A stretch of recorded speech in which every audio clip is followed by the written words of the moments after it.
Bonjour à tous. Lors de ce congrès de Vienne de l'EASD, nous avons assisté à de nombreuses communications concernant les anciennes classes médicamenteuses avec de nouveaux médicaments, et notamment les SGLT2. Une notion qui m'a semblé intéressante à vous rapporter est celle de l'intérêt potentiel d'une bithérapie précoce. En effet, cela a vraiment du sens parce qu'on considère que 12% chaque année des patients sous metformine sont en échec de traitement et nécessitent donc de passer en bithérapie et que 50% des patients sont en bithérapie à la 3e année. C'est un petit peu ce qu'on observe dans d'autres pathologies comme l'hypertension artérielle, le sida, où on associe très rapidement 2 ou 3 médicaments. Ceci a pour intérêt théorique de favoriser l'observance, de diminuer les effets secondaires si l'on a des posologies qui sont moindres et de relativiser l'inertie thérapeutique. Peut-être également de protéger les cellules bêta.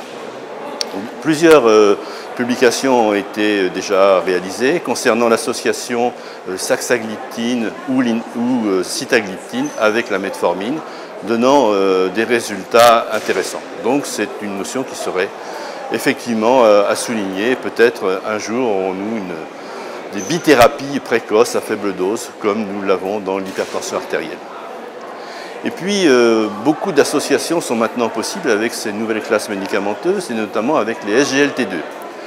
Une étude intéressante a été rapportée concernant, en échec de metformine, l'association d'une bithérapie supplémentaire, linagliptine empagliflozine, donc un DPP4 et un inhibiteur des SGLT2, ou bien l'association simplement de la linagliptine ou de l'empagliflozine. Les résultats, là aussi, sont tout à fait remarquables, puisque ces patients, au départ, avaient une HbA1c située entre 7,5 et 10, et on observe, avec la dose maximale d'empagliflozine et de linagliptine, une diminution de 1,19% d'HbA1c. C'est un effet additif. Alors sur le plan mécanistique, c'est intéressant aussi parce qu'on sait bien que l'utilisation des SGLT2 font augmenter le glucagon, qui est déjà anormalement élevé chez les diabétiques de type 2, et que les inhibiteurs de l'EPP4 ont tendance à le faire baisser. Si bien que l'association des deux fait que l'effet est neutre et qu'il n'y a pas de variation du taux de glucagon. Alors bien sûr, ce sont des résultats qui sont intéressants chez les patients notamment qui sont très déséquilibrés, puisque lorsqu'ils sont sous metformine avec une HbA1c au-delà de 8,5-9%, eh bien on assiste à une diminution de l'HbA1c de 1,81%, donc avec des résultats bien meilleurs qu'en bithérapie simple.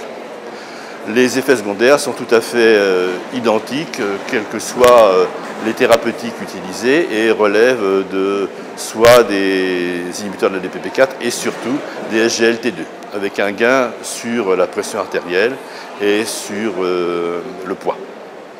Bien sûr, cette association qui est théoriquement très intéressante va se heurter, comme vous le pensez, à des notions de coût qui seront évidemment préoccupants pour notre système de santé. Je vous remercie.